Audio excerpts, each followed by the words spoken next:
Who was your childhood hero?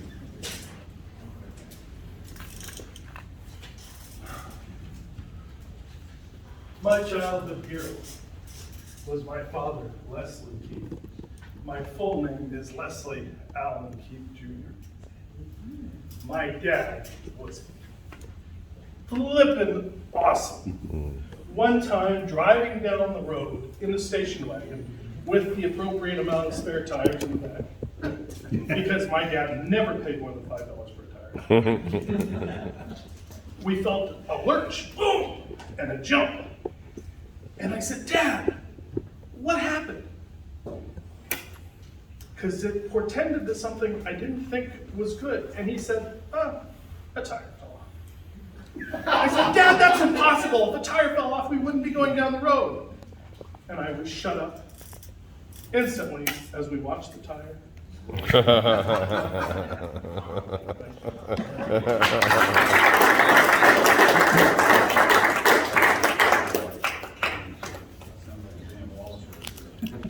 What makes you smile? Toastmaster Daniel Day Wallace.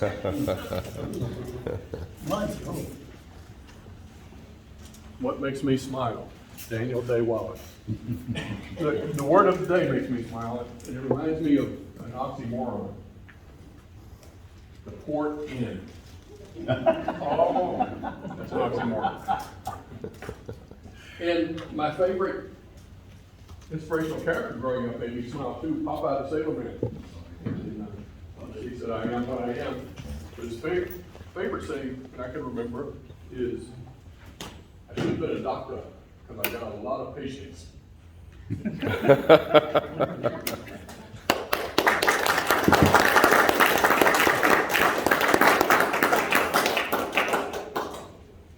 This next question is for Carmelo Valaro III. Do you still dream? Well, most of the time, that's all they do. What do I dream about? I dream about arriving safely if I'm going somewhere. When I see that my daughter leaves the house after she says goodbye, and I love you, Dad, which she always does, to her credit. I see her get in her car, and I dream of her arriving safely where she's going. And I see my daughters happy, loving, with good relationships, just achieving every dream that they want to dream, they want to achieve. That's basically what I dream about for the majority of my day. My kids and how they make great decisions and what they've achieved and what they're going to achieve, and how happy that makes me to see them be happy. And it may portend to you to dream about your future. And my suggestion is to picture yourself doing what you want to do with a smile on your face. If it doesn't put a smile on your face, reevaluate. Just take the topic.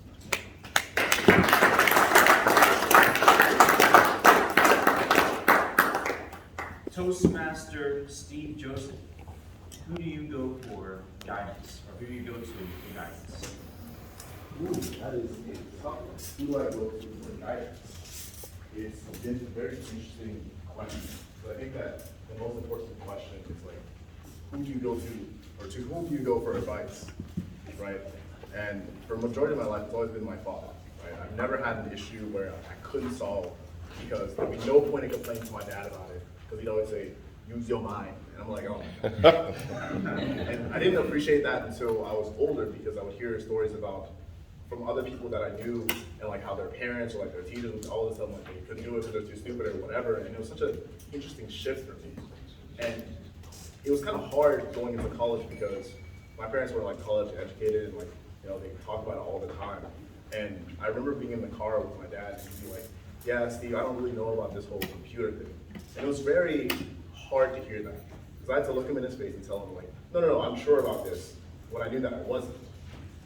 And unfortunately, I don't necessarily have him to ask for advice, but I'm always glad that he gave it to me when I needed it. Thank you.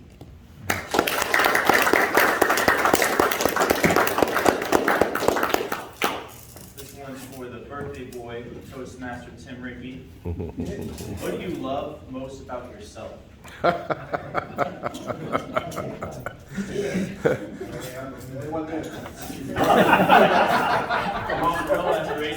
what's important to that would be, if something people tell me all the time, they told me a whole lot that I'm persistent, and I am. I don't know what her name is, but if I want her for a day, I'm persistent. And I don't know if somebody knows that, Margaret, right?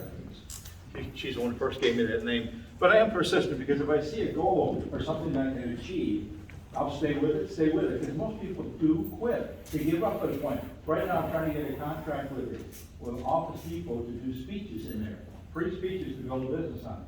They're very interested. It's been 6 months waiting for the right person to answer me. I won't quit until I hear no. That's what you have to do in sales as well. When they say no, okay, back off. But if they hadn't said no, just keep at it, keep at it, keep at it. I hope that's good for all of you. And you stay top.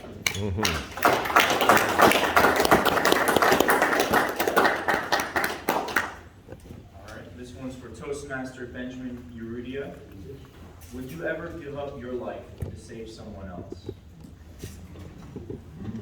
Well, I believe so. That happens to me once. In my daily days when I was dating the lady that is my wife, like two sweet birds, we were at the shore of the ocean.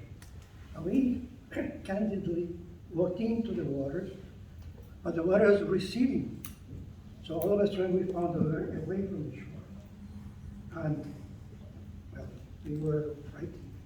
And she was beginning to drown. So this is good learning. When I was at college, I took one of those filling classes in swimming on how to survive. And then what I did is I applied my concept, and what you have to do when that happens is to go behind the back of the person and push it from the bottom all the way up. Because at that moment, that person inhales and begins to think that this is going to end well, fine. And that portended that I was going to be successful doing that. And eventually, yes, some people from the shore saw what was happening, came in and rescued us. And this is why today we are a happy couple. I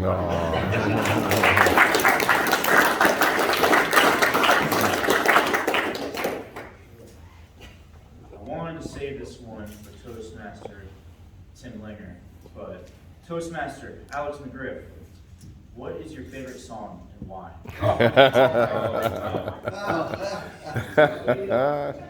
Well, it is certainly not Hotel California. My gosh. My favorite song. I really don't have a favorite song because I like music with no words. I just like melodies. Like that soothing, you know. I don't know.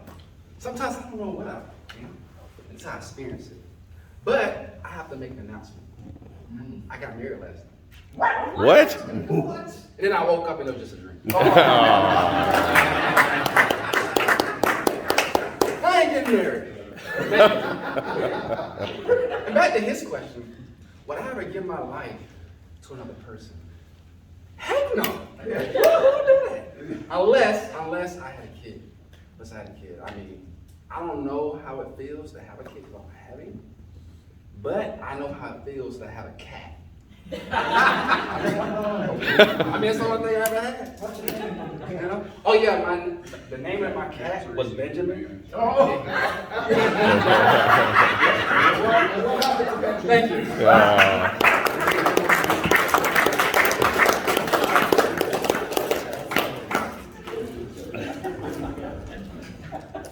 This one's for Toastmaster Shannon Lee.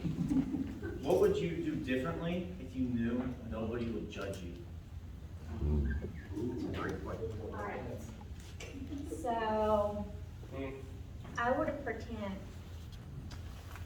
I would do better if I never thought about or care about what others think about me, as long as I do the things, do my best, and follow my the things I think I'm good at it, and I also follow the dreams. And I think that sometimes people take too much weight on what other people think about themselves, including myself, that will prevent them to moving forward and work towards on their dreams or their careers or something they're good at it, they cannot see it. So I encourage everybody, don't worry about other people, what they think about you. As long as you do your best. Thank you.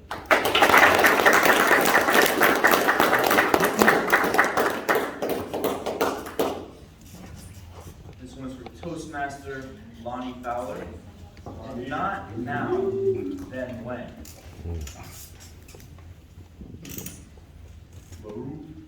Good morning, Toastmasters.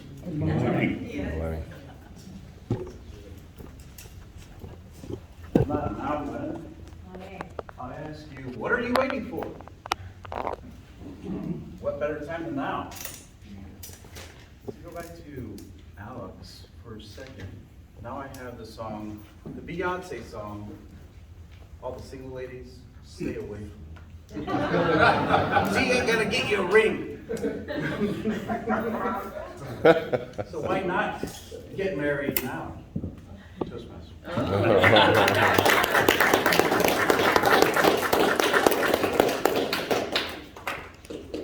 This one is for Toastmaster Kathleen Lekadu. If you had to teach something, what would you teach? How did I pretend you would call on me when you put my name on paper? If I could teach, what could I teach? I taught science, because that was my major. I taught dance, and I didn't even know anything about dance. What would I teach? I guess I would teach, I guess Creole, my native language, and it would help me to strengthen my language because I don't get to speak it often. The only time I get to really speak it is with my mom, because a lot of us in my generation and younger, we've got into the habit of speaking English with each other because we grew up here. And it's unfortunate because now our kids really don't speak Creole either. So that's what I would like to teach. So to others and to the younger ones in our family. Thank you.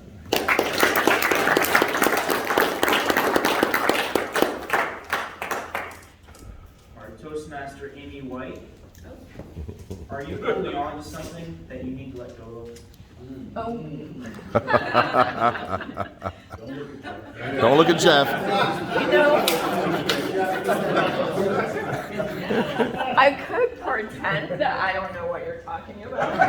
Or would that be pretending? You know, sometimes I tell Jeff, I'm psychic, but really I'm pretending that I'm portending something uncertain or something not so great coming up, like maybe we should wait another 5 minutes because I foresee bad traffic ahead. But sometimes he listens, sometimes he doesn't. But what I need to let go of is honestly, vulnerably, I have clutter. You know, I don't look like the type that does. No, just kidding. I probably do, but I do have one room in the house that, you know, I just need a guest to come stay so I can get rid of everything.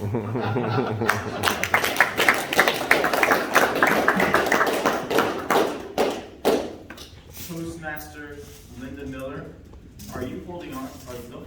Would you rather be a worried genius or a joyful simpleton? Wow. That's a big question. So I'm going to go back to what do you love to dream about?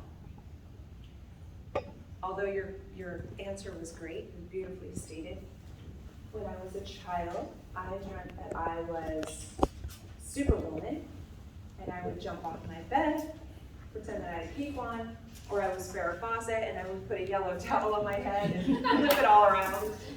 But truly, to dream is to want to achieve. And when we stop dreaming we lose that ability. So every day, I take the opportunity to stretch myself and really go forth, because if you don't dream, what else is there to live for?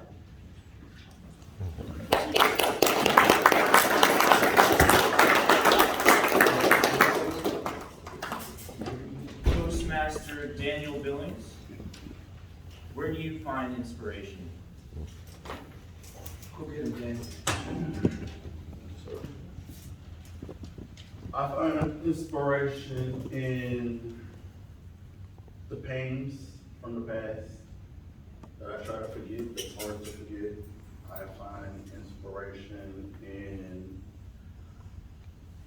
the hugs from my son, the smiles he gives me when I achieve something that I've planned. I find inspiration in the laughter in my grandkids. I find inspiration in everything that I possibly can, in the speeches that we give here, the people around, the people I would like to meet, the people I may never meet. Just whatever's around me. There's inspiration in everything. We just have to choose to pay attention. Me, I'm a person who loves to pay attention. So I pay attention to everything because there is always something there if we look deep enough. Thank you.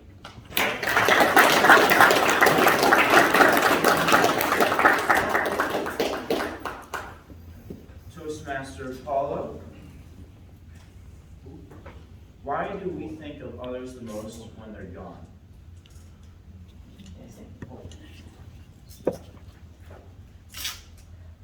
These questions are very deep today. Why do we think of others the most when they're gone?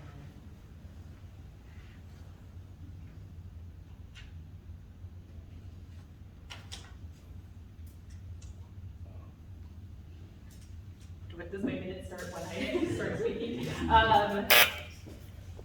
The reason we think of the people the most when they're gone, I think, is sometimes we don't tend to appreciate them when they're here, and we don't feel their absence until they're gone, and the things that we love about them. So the biggest advice that I can give anyone is really just appreciate the moments that you have with people when they're there, and don't wait to tell someone you love them, or you appreciate them, or anything that about them that makes you light up. So I wouldn't take all those times you have with people and just appreciate every second that you have with them. Don't wait until it's too late.